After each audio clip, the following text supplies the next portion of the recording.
Vamos lá, Paulinha, tem um destaque internacional para a gente tratar aqui, infelizmente, daqueles que a gente não gostaria de dar, né?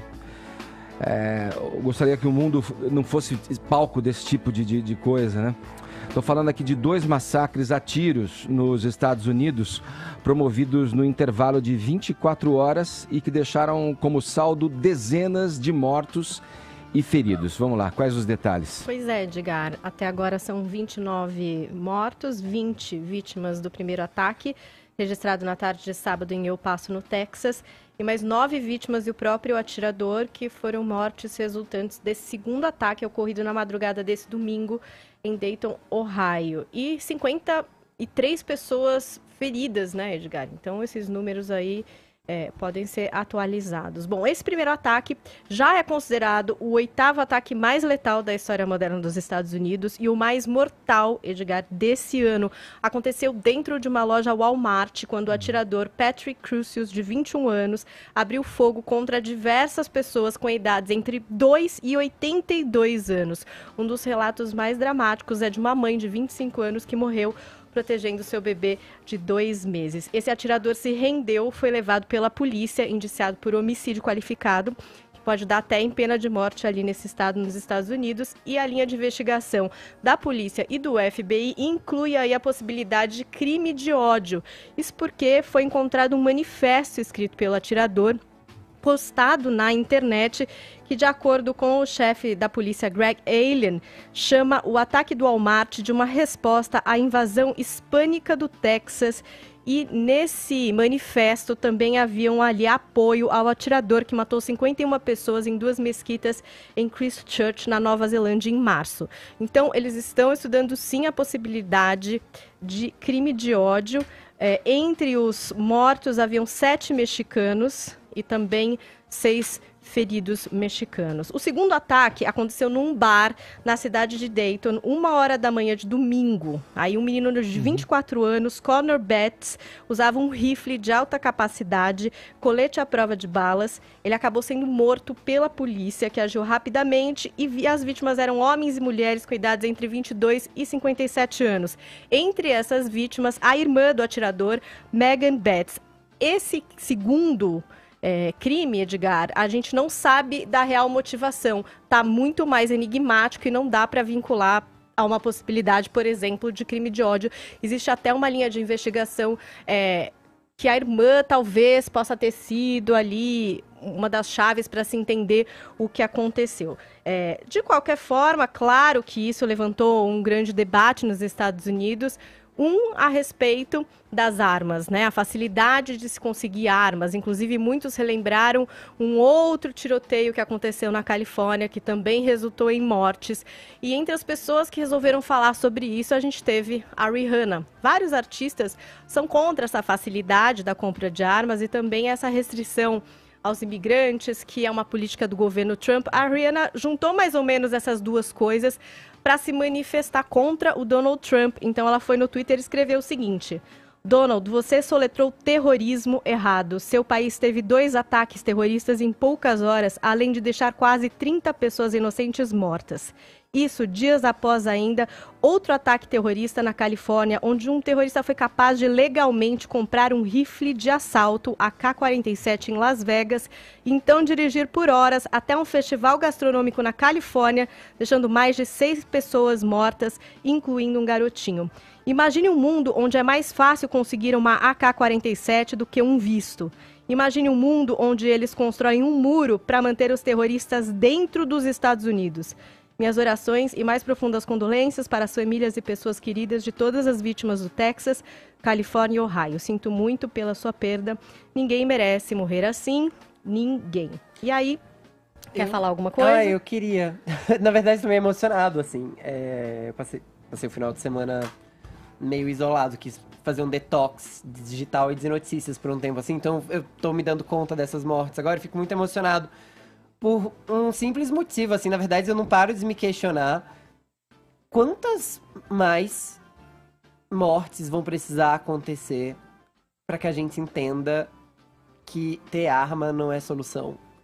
Quantas mais mortes, quantas pessoas vão ter que morrer a mais? Qual é essa medida? Para que a gente entenda que tem que ter um maior controle sobre quem porta armas nos Estados Unidos e também no Brasil. Sim, a gente sabe que no Brasil o bandido tem acesso à arma. Aliás, muitas dessas armas que deveriam pertencer a oficiais.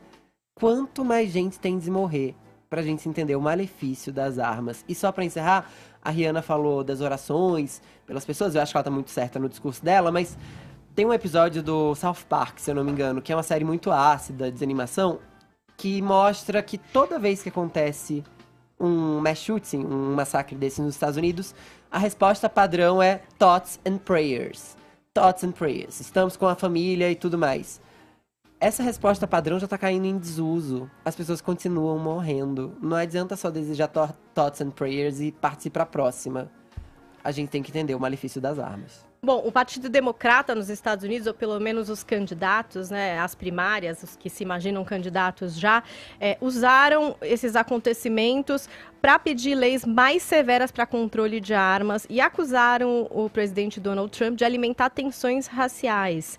Né? De acordo com o discurso democrata, as tragédias têm conexão com o ressurgimento do nacionalismo branco e políticas xenofóbicas aplicadas aí pelo governo de Donald Trump. Então, Bernie Sanders foi para a CNN e disse: não me agrada dizer isso, mas acho que todas as evidências sugerem que temos um presidente racista, um xenófobo que apela e está tentando apelar para o nacionalismo branco. O Pete Buttigieg, que também é candidato a primárias das democratas, falou para Fox também e incluiu antecedentes como Charleston, San Diego, Pittsburgh e agora El Paso, são consequências do terrorismo nacionalista branco.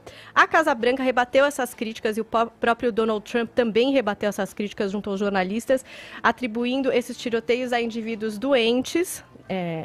E essa foi a fala do presidente e também tem um pouco do post dele no Twitter, né? Ele disse assim: o tiroteio de hoje em El Paso, Texas, não foi apenas trágico, foi um ato de covardia. Eu sei que estou com todos nesse país para condenar o ato odioso de hoje.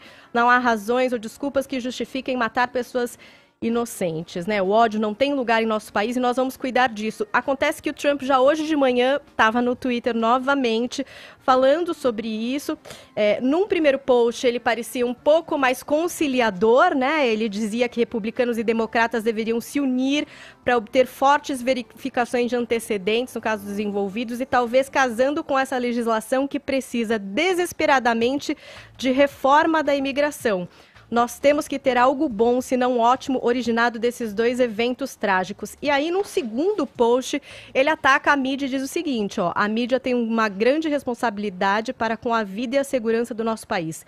Fake news contribuiu muito para a raiva e o ódio acumulado ao longo de muitos anos. A cobertura de notícias tem que começar a ser justa, equilibrada e imparcial, ou esses problemas terríveis só vão piorar. Então colocou ali um pouco colocou na conta da mídia a questão de alimentar esses ódios e essas diferenças. E a gente teve também o presidente Jair Bolsonaro comentando o que aconteceu com os jornalistas nesse domingo. Ele disse o seguinte: lamento, já aconteceu no Brasil também. Agora não é desarmando o povo que você vai evitar isso aí. O Brasil, no papel, é extremamente desarmado e já aconteceu coisa como essa aqui no Brasil. O ser humano, ele é, vamos dizer assim, programado, né, intelectualmente para identificar aí causa e efeito, né, nos fenômenos sociais e nesse tipo de tragédia. E o impulso natural realmente é culpar as armas pela conduta das pessoas armadas.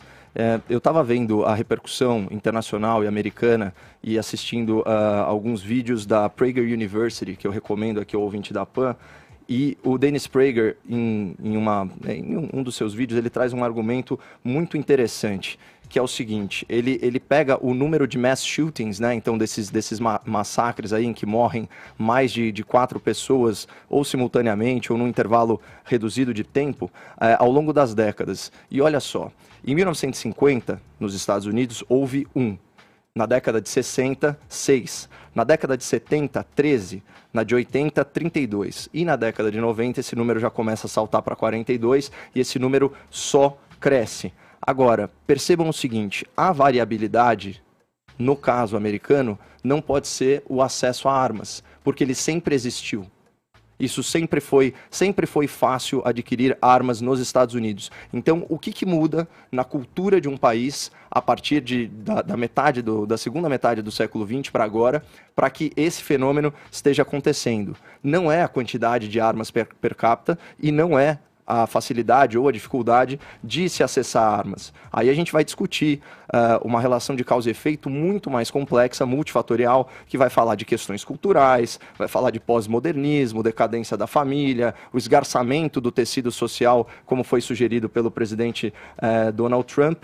Mas o ponto é, a gente tem que se frear um pouquinho em fazer uma relação de causa e efeito, sendo que essa variável de acessibilidade à arma nunca mudou. E é óbvio que num universo em que ninguém está armado, né, a gente não teria casos como esse. Só que, havendo um grupo de pessoas armadas, você já tem necessariamente todo o resto da população em situação de vulnerabilidade. Então, o Estado que não protege, que não consegue garantir a proteção dessas pessoas, não pode impedir, não pode restringir o direito de legítima defesa a essas mesmas pessoas, legítima defesa da sua propriedade, legítima defesa da sua vida. Então, assim, eu particularmente, eu sou a favor, sim, de um controle rígido ao acesso de armas de grande letalidade. Agora, é muito importante pontuar, a gente não pode também olhar para as coisas com tanto preconceito.